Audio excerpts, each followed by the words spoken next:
Mic check 1 2. It's the Y2K collector, and life comes at you fast. And collecting can change depending on what's happening in your life and, how your life just begins to develop. But change is good. I've seen a lot of collectors, both personally and on YouTube, go through changes and phases as their life happens. One YouTuber that comes to my mind is a YouTuber, I think his name is CJR. And I believe he's based out of Canada.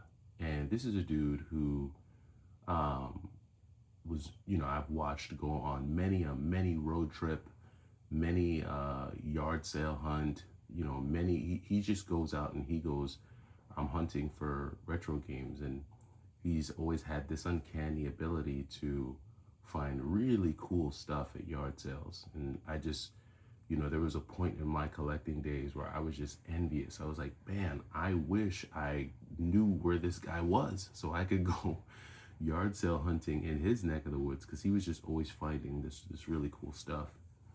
But I think he had hit a point in his life where he went through some changes. I think he went through some relationship changes, and those changes forced him to, sell a huge portion of his collection. And he basically needed to reboot his life. He had to reboot his life, and I think he had paused, I think, on the videos for a while.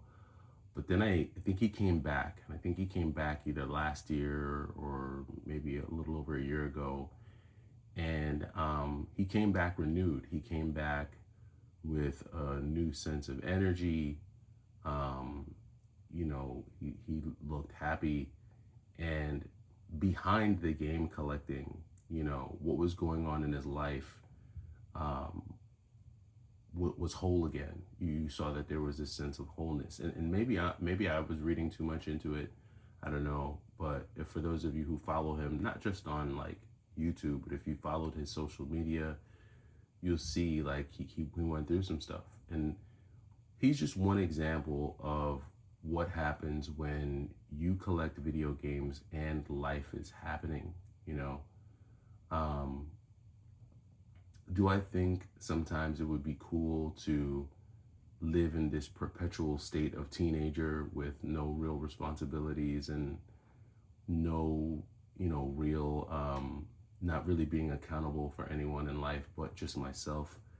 Yeah, that might be easier, but I think there's something to progressing in life, moving on, taking risks, taking chances, doing things that push yourself to the limit, um, daring to be great, daring to step outside the box and just, and do something different. And, you know, for many of you who are watching this, you were probably the first person in your family to do certain things. Maybe you were the first person in your family to buy a house. Maybe you were the first person in your family to graduate from college.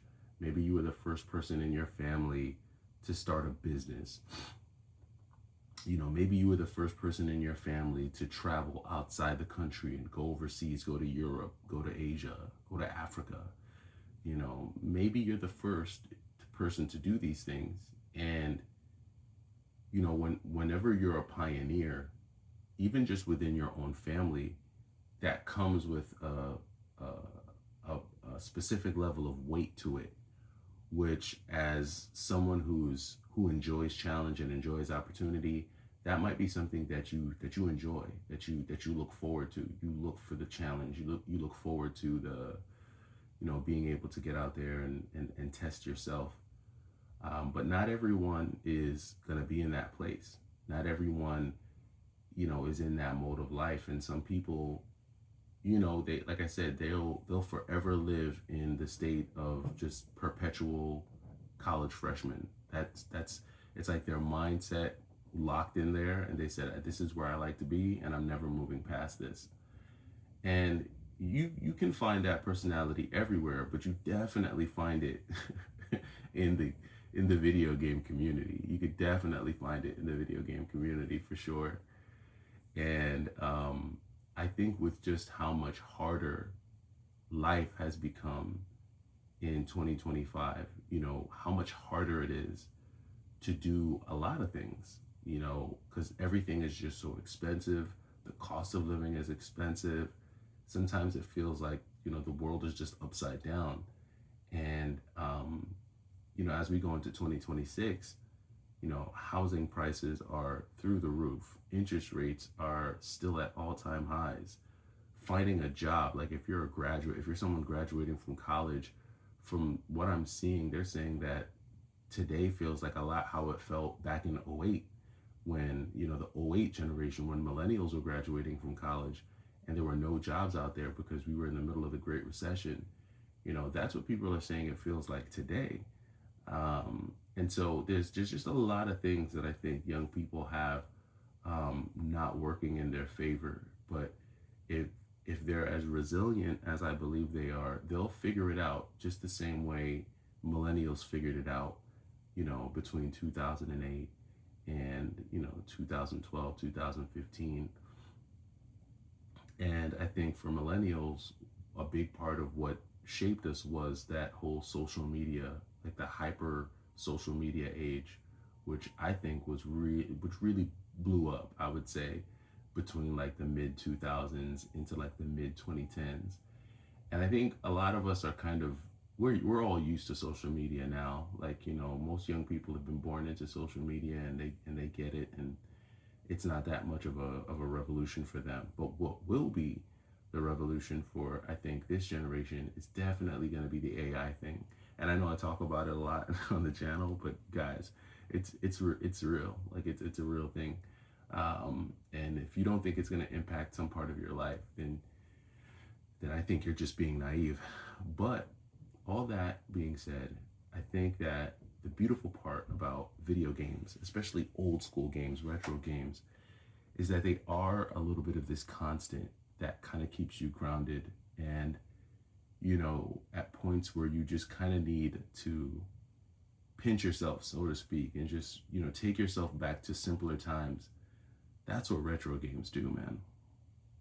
They really do that. And no matter how fast life comes at you, no matter what changes are going on in your life, the beautiful part about having retro games, even just one retro game, even just one retro console, and just sitting down and plugging it in and enjoying that plug and play experience, it definitely just does something for me. Maybe not you, but it does something for me.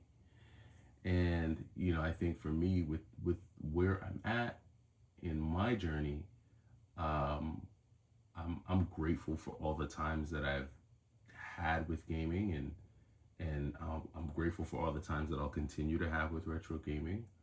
But it's just phases. It's just phases, and I think that no matter what happens, retro gaming is just always going to be there. It's always going to be that one thing that I think is just that constant, that consistent space of just nostalgic joy, that nostalgic closet you can run to on a Saturday morning, and just unplug for a second.